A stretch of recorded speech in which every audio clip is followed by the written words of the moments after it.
የጦር ኃይሎች ኢታማዦር ሹሙ ጀነራል መርዕድ ንጉሴ የኢትዮጵያን ባንዲራ ራሳቸው ላይ ጠምጥመው ምናልባትም እንደመይሰው ካሳ ሽጉጣቸውን የጠጡባት ምሽት።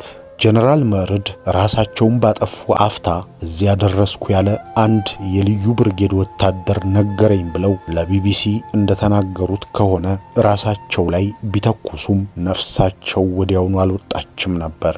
ሺህ ወታደር ሲያዙ ኖረው ሞት አልታዘዝ አላቸው። በሥራ ስንዋከብ ቆይተን ወደ አምቡላንሷ ከሌሊቱ 10 ሰዓት ስንመለስ የጀነራሉ ሕሊና የሚረብሸውና አንጀት የሚያላውሰው የጣርና የሲቃ ድምጻቸው ከበፊቱ ቀንሶ ይሰማ ነበር። ጓዶች ለምን እናጋየዋለን? ግን ተስማምተን ሊሆን ይችላል። ነገር ግን ወይዘሮ ባንቺስ፣ ልጃቸውስ፣ አብራሪዎቹስ ወገኖቻችን አይደሉ?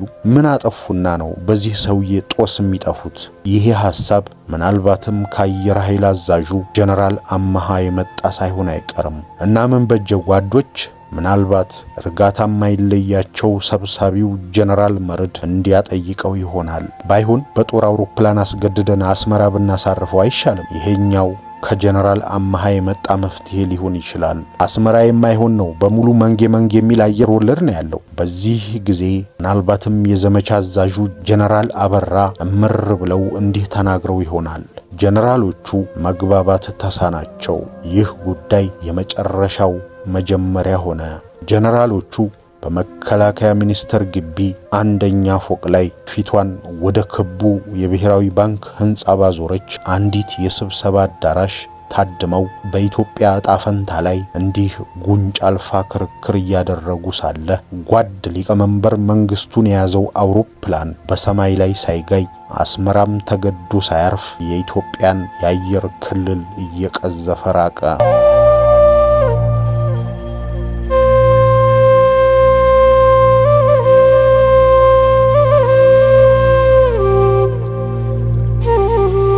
ጣና ይስጥልን ሀብል ተረክቤት። የኮሎኔል መንግስቱ አውሮፕላን ለምን አልጋየም? የዛሬ 30 ዓመት ማክሰኞ ዕለት የወጣችው ጨረቃ ጤፍ ታስለቅም ነበር። የነፍስ ውጪ ነፍስ ግቢ ሌሊት በየሸንተረር በየጋራው ተራራዎቹ አፍ ኖሯቸው ቢናገሩ የነዚህን ጀነራሎች ጀግንነት ባንድ ድምጽ የሚመሰክሩላቸው የተረሸኑበትን ሲዕረ መንግስትና ውስብስብ ታሪክ እናጋራችሁ ወደድን። ታሪክን ወደ ኋሊት አብራችሁን ቆዩ። ቪዲዮውን እየተከታተላችሁ ያላችሁ ቤተሰቦች ቻናላችንን ሰብስክራይብ በማድረግ እንድታበረቱን ስንል በአክብሮትና በፍቅር እየጠየቅን ነው። ስለምታደርጉልን ሁሉም በማመስገን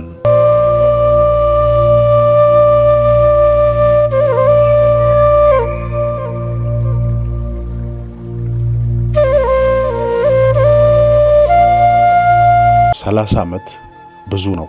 ግንቦት 8 የሆነው ግን ዛሬም ድረስ እንቆቅልሽ ነው። እንደው በደፈናው ተምኔታዊም ተውኔታዊም ነበር ማለቱ ይቀል ይሆን? የጦር ኃይሎች ኢታማዦር ሹሙ ጀነራል መርዕድ ንጉሴ የኢትዮጵያን ባንዲራ ራሳቸው ላይ ጠምጥመው ምናልባትም እንደመይሰው ካሳ ሽጉጣቸውን የጠጡባት ምሽት።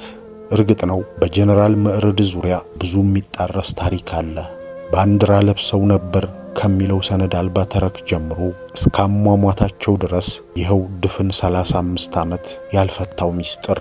ሻምበል ኢዮብ አባተን እዚህ ጋር እናምጣቸው። ያኔ የወታደራዊ ደህንነት ባልደረባ ነበሩ። ከዚያ በኋላም ስለ መፈንቅለ መንግስቱ ጥናት አድርገዋል። ስለ ጀነራል መርዕድ አሟሟት በስፋት ከሚታመነው በመጠኑም ቢሆን ያፈነገጠ ታሪክ ጽፈው አስነብበውናል።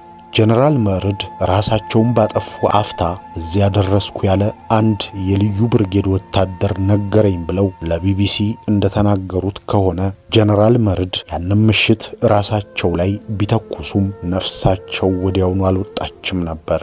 ሺህ ወታደር ሲያዙ ኖረው ሞት አልታዘዝ አላቸው። አምቡላንስ ተጠርቶ ቢመጣም አምቡላንሷ ወደ ሆስፒታል አልወሰደቻቸውም፣ ወደ ቤተ መንግስት እንጂ። አምቡላንሷ ውስጥ እስከ ንጋት ድረስ እያጣጣሩ ነበር። ቢያንስ ለ6 ሰዓታት በሁለት ወታደሮች እየተጠበቁ ጣር። ነገሩ ሆን ብሎ የተፈጸመ የጭካኔ ተግባር ይመስላል። አሊያም ደግሞ ዘመኑ የወለደው የበዛ ፍርሃት። በዚያች የነፍስ ውጪ ነፍስ ግቢ ቅጽበት ማን ደፍሮ የመፈንቅለ መንግስትን አውራ አቀናባሪ ጎንጓኝ ሕክምና ያገኙ ብሎ ይጮሃል? አንተን የእነዚህ ከሃዲዎች ጠበቃ ማን አደረገህ ብባልስ ይላል የዓይን እማኙ ዝምታን ለምን እንደመረጠ ሲተርክ። በሥራ ስንዋከብ ቆይተን ወደ አምቡላንሷ ከሌሊቱ 10 ሰዓት ስንመለስ የጀነራሉ ሕሊና የሚረብሸውና አንጀት የሚያላውሰው የጣርና የሲቃ ድምጻቸው ከበፊቱ ቀንሶ ይሰማ ነበር።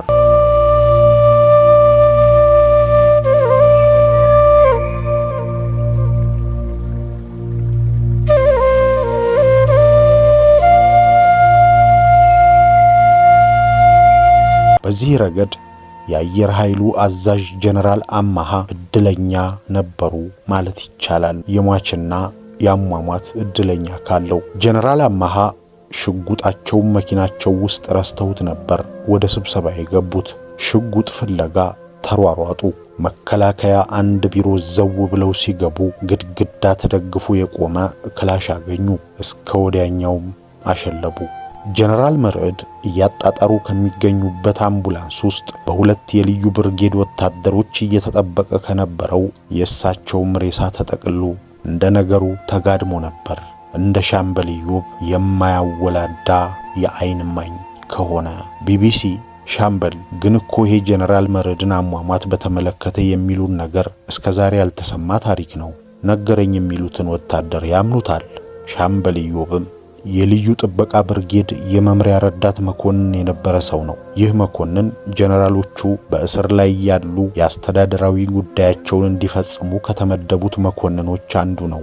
ያም ምሽት ያየው ነገር እስከዛሬም ይረብሸዋል። ታሪክ ተዛብቶ ሲነገር ተበሳጭቶ ነው እኔን ያገኘኝ። እውነታውን አስተካክለህ ጻፍ፣ እኔ እዚያው የነበርኩ ወታደር ነኝ ነው ያለኝ። በዚያ ምሽት እሱ እዚያ ስለመኖሩ ከሌሎች አረጋግጫለሁ። ግንቦት 8 የነፍስ ውጪ ነፍስ ግቢ ዕለት አየር ወለዱ ጀነራል አበራ አበበ የገዛ አለቃቸውን የመከላከያ ሚኒስትሩን ጀነራል ኃይለ ጊዮርጊስን በሽጉጥ ገለው የዘበኛ ልብስ አስወልቀው የወታደር ዩኒፎርማቸውን ቀይረው ሲኒማዊ ኩነት በሚመስል አኳኋን አጥር ዘለው ከመከላከያ መለጡበት ቀትር። ይህም ታሪክ አሻሚ ነው። ለምን አመለጡ? ለምን ሚኒስትሩን ገደሉ?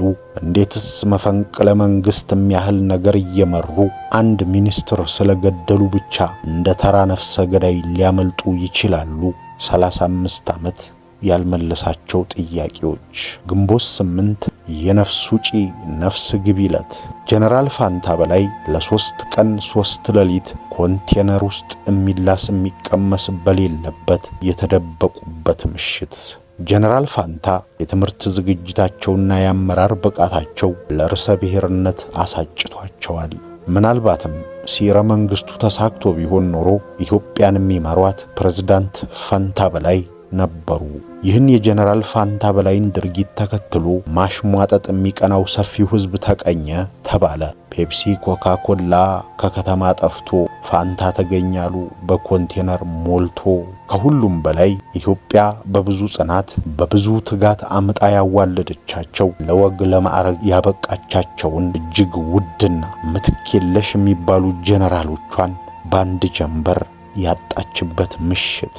የነፍስ ውጪ ነፍስ ግቢ ምሽት። አይደለም ሀገረ ኢትዮጵያ አህጉር አፍሪካ ሳትቀር ከተቀረው ዓለም ወራሪ ጦር ቢገጥማት ከፊት ልታሰልፋቸው የምትችላቸው ምርጥ ጀነራሎቿ ነበሩ። ግንቦት 8 የሆነው በትክክል ምንድነው? ጓድ ሊቀመንበር ምስራቅ ጀርመንን ለመጎብኘት ክብርት ወይዘሮ ውባንችንና ልጃቸውን ትዕግስትን ወይም ትምህርትን አስከትለው በትረ መኮንናቸውን እየወዘወዙ ቦሌ ተገኙ። ረፋድ ላይ መንጌ ቆቅ ናቸው። ሆም ብለው ሰዓት ያዛባሉ። ጠላትን ለማወናበድ ወይ ረፈድ ወይ ቀደም ይላሉ። እሳቸው ላይ የሚዶልተው ብዙ ነዋ። ያን ለታም እንዲሁ አደረጉ። ማልጄ ነው የምሳፈረው ብለው ለደህንነት ሚኒስትራቸው ተናገሩ። ሚኒስትሮቻቸው እውነት መስሏቸው ቦሌ ማልደው ደረሱ። እሳቸው ግን ረፋድ ላይ ግንባራቸውን ቅጭም አድርገው ከቸች። ብዙዎቹ ጀነራሎች እስከዚያች ሰዓት ድረስ ይቁነጠነጡ ነበር። ቶሎ ወደ ቢሮ መመለስ አለባቸዋ። አጣዳፊ ስራ ነው የሚጠብቃቸው። መንጌን ወደ መንግስተ ሰማይ ልኮ መሬት ላይ አዲስ መንግስት የማቆም ብርቱ ስራ አለባቸው። ጀነራሎቹ ጦርነት ታክቷቸዋል። በመንጌ ቆራጥ አብዮታዊ አመራር ሺህ የደሃ ልጆችን መማገድ አንገሽግሿቸዋል። በአፋቤቴ በቀይ ኮከብ በባህረ ነጋሽ ዘመቻ 10 ሺዎች እንደ ቅጠል ረግፈዋል። ጦርነትን እንደ ሥራ የያዘ መንግስት ህዝብ ሊመራ እንዴት ይቻለዋል ሲሉ ነበር ድምፃቸውን ዝግ አድርገው የሚያጉረመርሙት። መንግስቱ ይህም ማጉረምረም ከሰሙ ጀነራሎቹን አይምሯቸውም። ማዕረጋቸውን በመቀስ ግንባራቸውን በሽጉጥ ሊነድሉት ይችላሉ። አድርገውታልም። የናደው እዝ ዋና አዛዥ ብርጋዴር ጀነራል ታሪኩ አይኔን አሳዛኝ ፍጻሜ የሰማ ከመንጌ ጋር አይቀልድም። የአገሪቱ ምጣኔ ሀብት ደቋል። ህዝብ ተርቧል። ወታደሩ ኮቾሮ እየበላ ነው የሚዋጋው። የገዛ ልጁንና ሚስቱን እንኳን ማየት አይፈቀድለትም። ጀነራሎቹ የገዛ ወገናችንን ትርጉም በሌለው ጦርነት ለምን እናስጨርሳለን? ደግሞስ የሰሜኑ ችግር በፖለቲካ እንጂ ባፈሙዝ ይፈታል እንዴ? እያሉ ያጉረመርሙ ነበረ መንጌ ሳይሰሙ። ኮሎኔል መንግስቱ ግን ሁሉም ነገር ወደ ጦር ግንባር እያሉ ጦርነቱን ገፉበት። በዚያ ላይ ከጦር አዛዦቻቸው ይልቅ ካድሬዎቻቸውን ማመን አበዙ። ይሄ ሰውዬ እኛን የማይሰማ ከሆነ ለምን አናስወግደውም አሉ ጀነራሎቹ ማንም ሳይሰማቸው። መፈንቅለ መንግስት ለማካሄድ ዝግጅት ተጧጧፈ። ለዛ ነው ያን ቀን ግንቦት 8 መንጌን ቶሎ መሸኘት የነበረባቸው። ከሻቢያ ጋር ቶሎ ለድርድር መቀመጥ ያሻል። ይህን የውጭውን ሽር ጉድ ገና ድሮ መንጌን የከዱት ሻለቃ ዳዊት ወልደ ጊዮርጊስ አሰናድተውታል። ጀነራሎቹ የመንጌን ወደ ምስራቅ ጀርመን መሸኘት የመንጌን እስከ ወዲያኛው መሸኘት በጉጉት እየጠበቁ ያሉት ለዚህ ነው። የዛሬ 35 ዓመት ግንቦት 8 ረፋድ ላይ ሰዓቱ አልገፋለ። ወግነውና መሪን መሸኘት ጓድ ሊቀመንበር በሰላም አይመልሶ እያሉ ቀኝ ወግራ ተሰይመው ተሰናበቷቸው የገዛ ጀነራሎቻቸው። መንጌ ያችን ተወርዋሪ ኮከብ የመሰለች ፈገግታቸውን ቦግ ልም እያረጉ አጸፋውን መለሱ።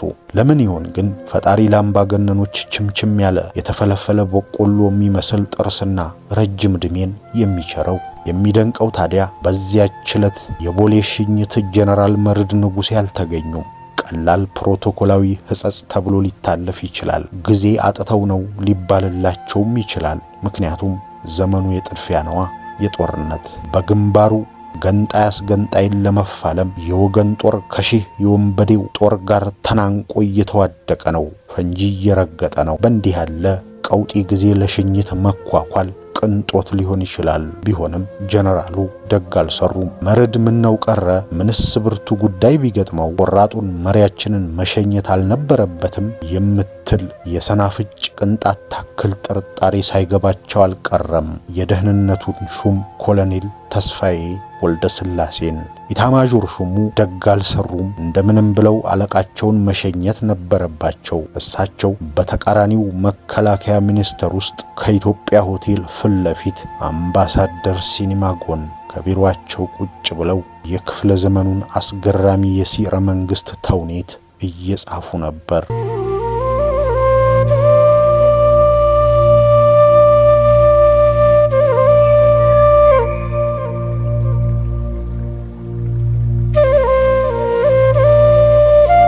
የመንጌ አውሮፕላን ለምን አልጋየም? ጓድ መንግስቱ ለምሳ ያሰቧቸውን ለቁርስ ማድረግን ተክነውበት ሊሆን ይችላል። በዚያች ዕለት ግን ቁርስም ምሳም ራትም ሊደረጉ የነበሩት እሳቸው ናቸው። ይህን ፈጽሞ አያውቁም።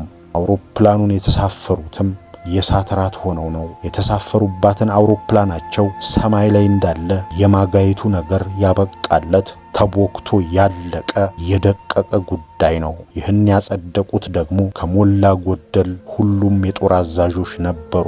ድንገት መንጌን ሸኝተው ሲመለሱ ቆፍጣናና ወታደራዊ መንፈሳቸው በኖ ተኖ የባህታዊ ሐሳብ በልባቸው አደረ። ጓዶች ለምን እናጋየዋለን ግን? እንዴት ማለት? እሱን ለመግደል ብለን የሰባ ንጹሃን ነፍስን ከምናጠፋ ኖ ወደ ኋላ ባንመለስ ነው የሚሻለው። በዚህ ጉዳይ ተስማምተን የጨረስነው አይደለም። ተስማምተን ሊሆን ይችላል። ነገር ግን ወይዘሮ ባንቺስ ልጃቸውስ? አብራሪዎቹስ ወገኖቻችን አይደሉ? ምን አጠፉና ነው በዚህ ሰውዬ ጦስ የሚጠፉት? ይሄ ሐሳብ ምናልባትም ከአየር ኃይል አዛዡ ጀነራል አማሃ የመጣ ሳይሆን አይቀርም። እና ምን በጀ ጓዶች፣ ምናልባት እርጋታ የማይለያቸው ሰብሳቢው ጀነራል መርድ እንዲያጠይቀው ይሆናል። ባይሆን በጦር አውሮፕላን አስገድደን አስመራ ብናሳርፈው አይሻልም? ይሄኛው ከጀነራል አማሃ የመጣ መፍትሄ ሊሆን ይችላል። አስመራ የማይሆን ነው በሙሉ መንጌ የሚል አየር ወለድ ነው ያለው። በዚህ ጊዜ ምናልባትም የዘመቻ አዛዡ ጀነራል አበራ እምር ብለው እንዲህ ተናግረው ይሆናል። ምንድነው ይሄ ሁሉ ውልውል? ተስማምተን ተግባብተን ባንድ ያጸደቅነው የምን መንሸራተት ነው? ይሄ እኮ ፌዝ አይደለም፣ መፈንቅለ መንግስት ነው እያካሄድን ያለ ነው። የሊቀመንበሩን አውሮፕላን ካላጋየን ኋላ የምንጋየው እኛው ነን። ውርድ ከራሴ። ጀነራሎቹ መግባባት ተሳናቸው። ይህ ጉዳይ የመጨረሻው መጀመሪያ ሆነ። ጀነራሎቹ በመከላከያ ሚኒስቴር ግቢ አንደኛ ፎቅ ላይ ፊቷን ወደ ክቡ የብሔራዊ ባንክ ህንጻ ባዞረች አንዲት የስብሰባ አዳራሽ ታድመው በኢትዮጵያ ዕጣ ፈንታ ላይ እንዲህ ጉንጭ አልፋ ክርክር እያደረጉ ሳለ ጓድ ሊቀመንበር መንግስቱን የያዘው አውሮፕላን በሰማይ ላይ ሳይጋይ አስመራም ተገዶ ሳያርፍ የኢትዮጵያን የአየር ክልል እየቀዘፈ ራቀ። ደብረ ዘይት አየር ኃይል ግቢ አውሮፕላኑን ለመምታት በተጠንቀቅ የነበሩት ጀቶችም ሞተር አጠፉ።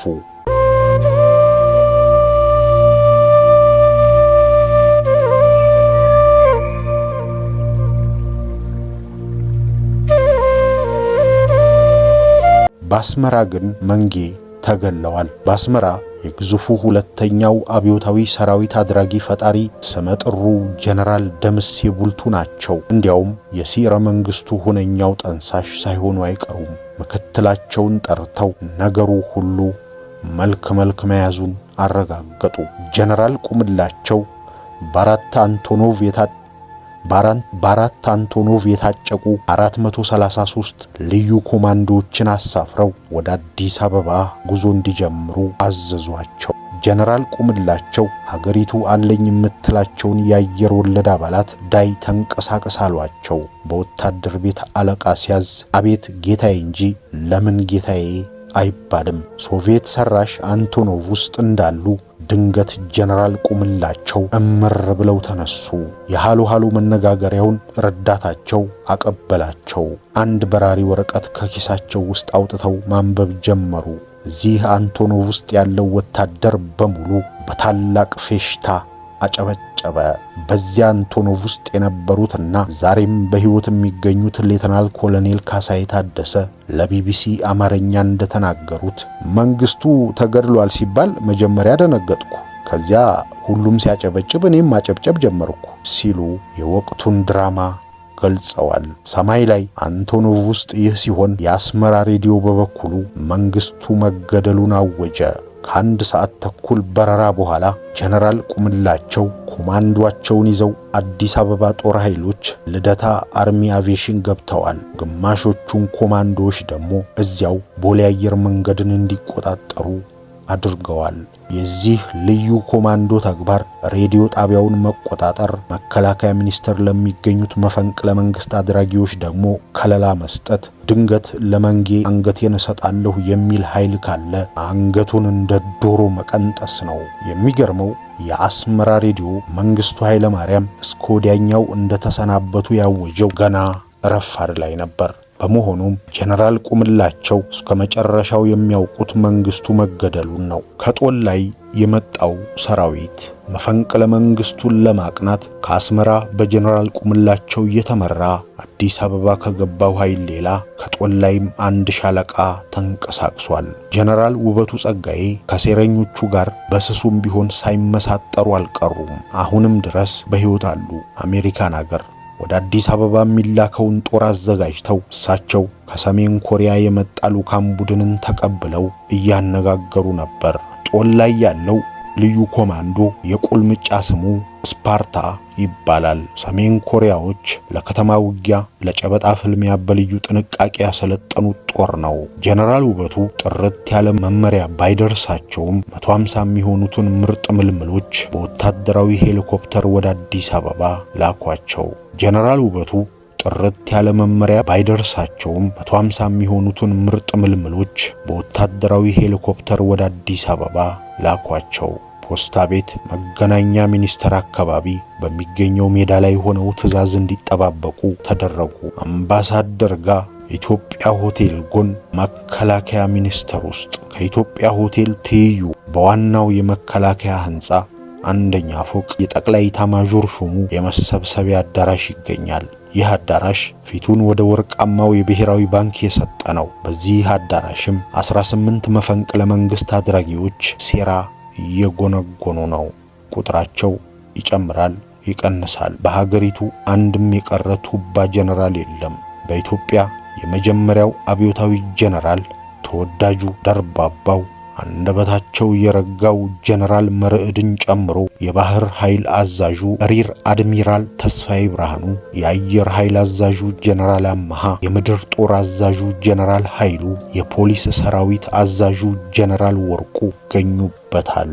ስለ ጀግንነታቸው ሳር ቅጠሉ የመሰከረላቸው እነ ጀነራል ፋንታ በላይ፣ እነ ጀነራል አበራ አበበ፣ እነ ጀነራል ደምሴ ቡልቱም አሉበት። ስለ እነዚህ ጀነራሎች የጦር ጀብድ እንኳን ወታደሮቻቸው አንዳንድ የሰሜን ተራሮችም አፍ አውጥተው ባይናገሩ ማንቀረ ታዲያ። እርግጥ ነው ጀነራል ደምሴ ቡልቱ በአካል አምባሳደር ብሔራዊ አካባቢ አይሁኑ እንጂ በመንፈስ አብረዋቸው ናቸው። እሳቸው አስመራ ትልቁን የቤት ሥራ ሰርተው ጨርሰዋል። የሀገሪቱ 2/3 ጦር በሳቸው ስር ነው ያለው። አሁንም ድረስ አስገራሚው ነገር ታዲያ የአስመራ ጦር መጀመሪያ በታቀደው መሰረት የመንጌ አውሮፕላን መመታቱን ነው የሚያውቀው። ይህንኑም በሬዲዮ አስነግሯል። እነዚህ 18 የጦር አበጋዞች ግማሽ ሚሊዮን የሚጠጋውን የሀገሪቱን ሰራዊት ያዛሉ። ሁሉም በመፈንቅለ መንግስቱ ጉዳይ ላይ መግባባት ደርሰዋል።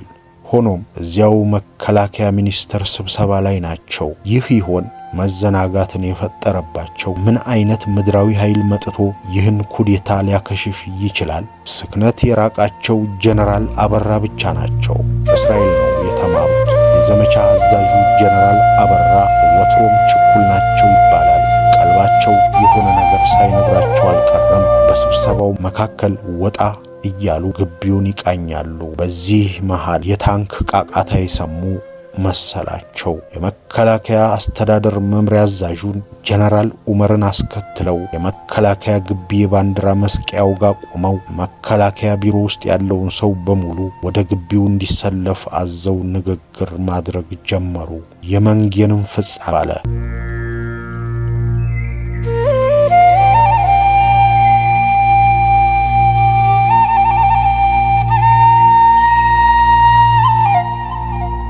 የመከላከያ ሚኒስትሩ መገደል፣ የደህንነት ሚኒስትሩ ተስፋዬ ወልደ ስላሴ ሴራ ሸቷቸዋል። ባምቢስ ከሚገኘው የደህንነት ቢሮአቸው እየበረሩ ወደ ምኒልክ ቤተ መንግስት ነዱ። የመንጌን ልዩ ረዳት መንግስቱ ገመቹን ጠርተው አስቸኳይ ስብሰባ ጠሩ። እነ ፍቅረ ስላሴ ወግደረስም አሉበት። እንዲያውም ሰብሳቢው እሳቸው ናቸው። ምንድነው እየሆነ ያለው? እነ መርድ ምንድነው እየዶለቱ ያሉት? ኧረ በፍጹም አሉ ሚኒስትሩ። ሄደው እንዲያጣሩ ሐሳብ ቀረበ። በሄዱበት ይቀራሉ ያለ አልነበረም። ሚኒስትሩ ቁልቁል ወደ አምባሳደር በረሩ። ወደ ቢሮአቸው ገብተው ወጡ። ጀነራል ሀብተ ጊዮርጊስ ወትሮም ከጀነራል አበራ ጋር እስተዚህም ነበሩ። ኧረ እንዲያውም አይንና ናጫ። ጀነራል አበራ የሆነ የቀፈፋቸው ነገር ያለ ይመስላል። ጀነራል መርድ ከሚመሩት ስብሰባ በየመሃሉ እየወጡ ኮሪደሩን አካባቢውን ይቃኙና ይመለሳሉ። ድንገት ለቅኝት ደረጃውን ሲወርዱ መከላከያ ሚኒስትሩ ደግሞ ደረጃውን ሲወጡ አበራ ምንድነው እኔም አላውቀው ስብሰባ ሳይሉ አልቀሩም። አንድ ሁለት ተባብለውም ሊሆን ይችላል። ብቻ ጀነራል አበራ ሽጉጣቸውን አውጥተው መከላከያ ሚኒስትሩ ላይ አከታትለው ተኮሱ። ጦር ኃይሎች ቢወሰዱም አልተረፉም። ጀነራል አበራ እንዴት አመለጡ? ለምንስ አመለጡ? ይህ ሁሉ ሲሆን ከአስመራ የመጣው የጀነራል ቁምላቸው ሰራዊት ጦር ኃይሎች ግቢ ሆኖ በተጠንቀቅ ትዕዛዝ ይጠባበቃል። እንዲያውም ስልክ ወደ ጀነራል አበራ ደውሎ አልተነሳለትም። ከጦር ላይ የመጣውና በሰሜን ኮሪያዎች የሰለጠነው የስፓርታ ጦርም ፖስታ ቤት አካባቢ ስራ ፈቶ ሜዳ ላይ ተቀምጧል። ሁሉም ታዲያ ሪፖርት የሚያደርጉትም ትዕዛዝ የሚቀበሉትም ከጀነራል አበራ ብቻ ነው። የዘመቻ መምሪያ ኃላፊ እሳቸው ናቸዋ። ጀነራል አበራ ግን ያልተጠበቀ ነገር ፈጽመው ችግር ውስጥ ገብተዋል። መከላከያ ሚኒስትሩን ከገደሉ በኋላ ወደ ቢሮ አልተመለሱም። ልዩ ኮማንዶነት የሰለጠኑት ጀነራሉ ባጥር ዘለው አምልጠዋል። አንዳንዶች ከጎን የሚገኘው ቡና ገበያ ግቢ ገብተው ዘበኛ ማርከው የወታደር ልብሳቸውን አውልቀው የዘበኛ ልብስ ለብሰው ተሰወሩ ሲሉ፣ ሌሎች ደግሞ የለም ከመከላከያ የወጡት ባጥር ሳይሆን በበር ነው፣ የአንድ ሰራተኛ ልብስ ቀይረው ነው ይላሉ። የጀነራል አበራ ከመከላከያ መሰወር ነገሮችን አመሰቃቀለ። ከጦላይና ከአስመራ የመጣው ኃይል ምን ማድረግ እንዳለበት ግራ ገብቶት እሳቸውን ይፈልጋል። እሳቸው ግን ስልክ አያነሱም፣ ቢሮም የሉም። በዚያ ዘመን ሞባይል የሚባል አይታወቅ ነገር። ጀነራሎቹ ራሳቸውን ለምን አጠፉ? ግንቦት 8 ቀትር 8 ሰዓት ግድም የጀመረው መፈንቅለ መንግስት ራሱን በራሱ እየተበተበ አንድም ፋይዳ ያለው ነገር ሳያከናውን መሸበት።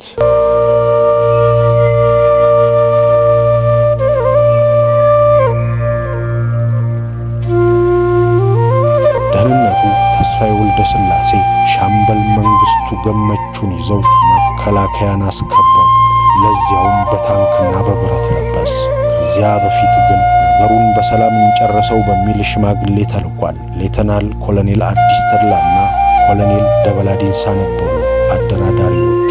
መፈንቅለ መንግስቱ ያበቃለት ጉዳይ ነው፣ ምንም ድርድር ብሎ ነገር የለም፣ ባይሆን አግዙን ሳይሏቸው አይቀርም እነ ጀነራል መርዕድ። ዞሮ ዞሮ ሰዓቱ ነጎደ።